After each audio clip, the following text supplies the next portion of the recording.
it would be the first time in my post-infant life that I had not eaten a piece of the fruit before going to sleep. I tried not to worry about it too much, but deep down I knew that my sleep would be restless and unfulfilling. I climbed into bed, my stomach rumbling slightly as I positioned myself underneath the sheets. I closed my eyes and tried to clear my mind to try and give myself the highest chance of going into a peaceful slumber. With my mind blank and seeing nothing but blackness, sleep was about to be upon me. I was about to knock myself out when I was startled awake by a slight bumping sound. I jolted upwards in bed and listened for the noise again. Another bump sound echoed through my house. This time, I heard it more clearly, and realized that it emanated from my backyard. I kept listening, hoping that the noise would stop and I could just forget about it. But it persisted and I heard it for a third time. I couldn't ignore it any longer. I needed to know what it was that was causing this disturbance. I got out of my warm bed and hesitantly, and anxiously, made my way to the kitchen. My plan was to take a peek out of the window that stared directly into the backyard, and then I would be able to see if anything was amiss. I quietly crept into the kitchen area, cautious of what could be causing the sound. I slowly tiptoed over to the large window and took a quick look out into the yard. It seemed mostly normal. The large grassed area was still intact, and the long line of trees that ran around the edge of the garden were still and unmoving. There was one thing out of the ordinary in the backyard though. Standing near the back of the lawn, there was a woman. She was staring up towards the window and towards me. Her long white lab coat swayed gently in the wind. Around her neck hung a stethoscope, and across her face sat a thick pair of black glasses. The woman was clearly two things. She was definitely a doctor and she was most definitely lost. When I first saw her, I was more worried for her personal safety than I was mine. I was perplexed as to why she was in my yard, but I was concerned that something bad might have happened to her that led her here. At that moment, I just wanted to help. I left the kitchen and walked over to the back door that leads out to the yard. I opened it and took one lonesome step out into the garden. The doctor followed my every move with her eyes, but otherwise remained motionless. I looked at her for a moment, still trying to comprehend how and why she was standing on my back lawn. I called out to her, just to confirm that she was indeed okay.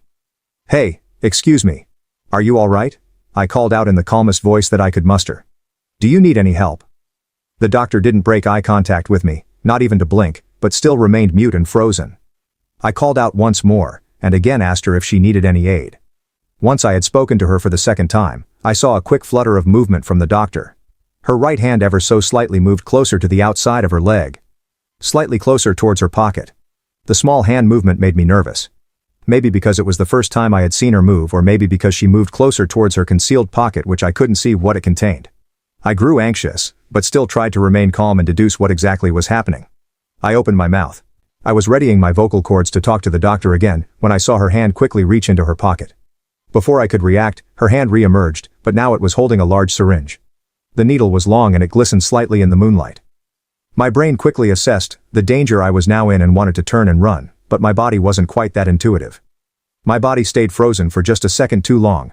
I was just about to run away, when I heard a rustling sound at my side and then a white flash of movement. I quickly swiveled my head to see what it was that the corner of my eye had just detected. Coming forth from the trees that run along the edge of my garden, I saw another woman come. She too wore a long white lab coat and had a stethoscope dangling from her neck. This doctor had wild black hair that sprouted from her head. She also was brandishing something in her hand. It may have been a surgical scalpel, possibly another syringe. I'm not entirely sure because, as soon as I saw her, I took off in the opposite direction.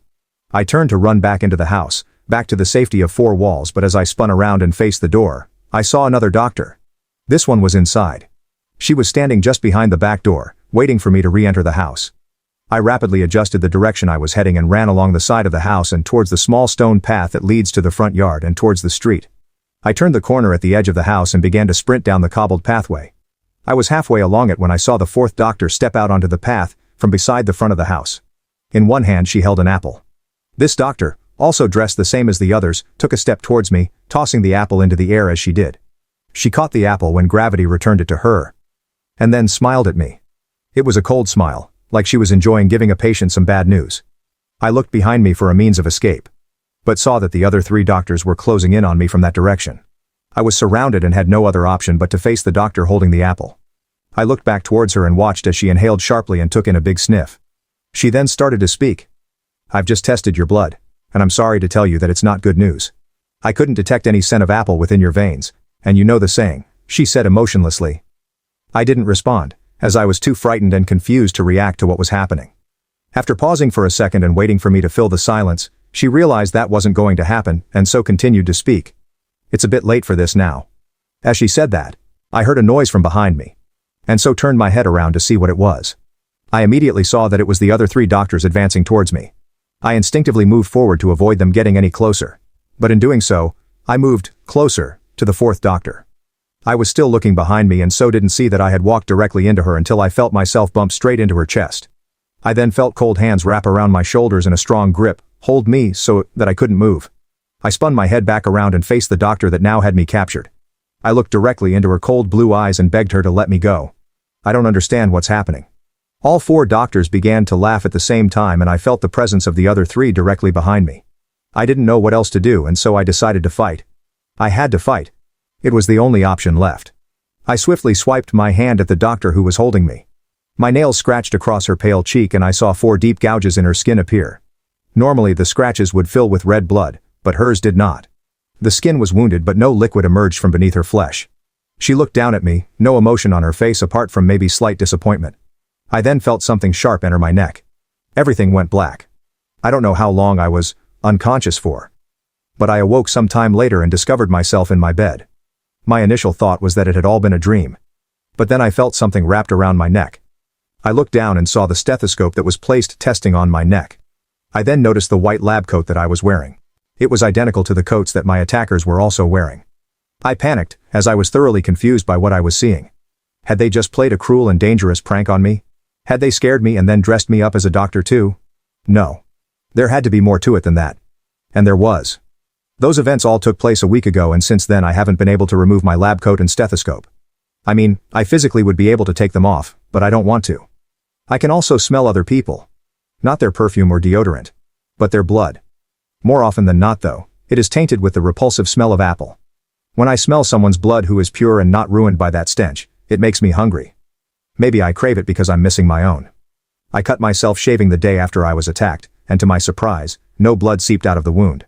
I then decided to prick my fingers with a sewing pin. And again, there was no blood. I think the doctors drank my clean blood and it somehow transformed me into one of them. I have no other explanation as to what has happened to me. But I have a feeling that they will return to me. I think they will come back.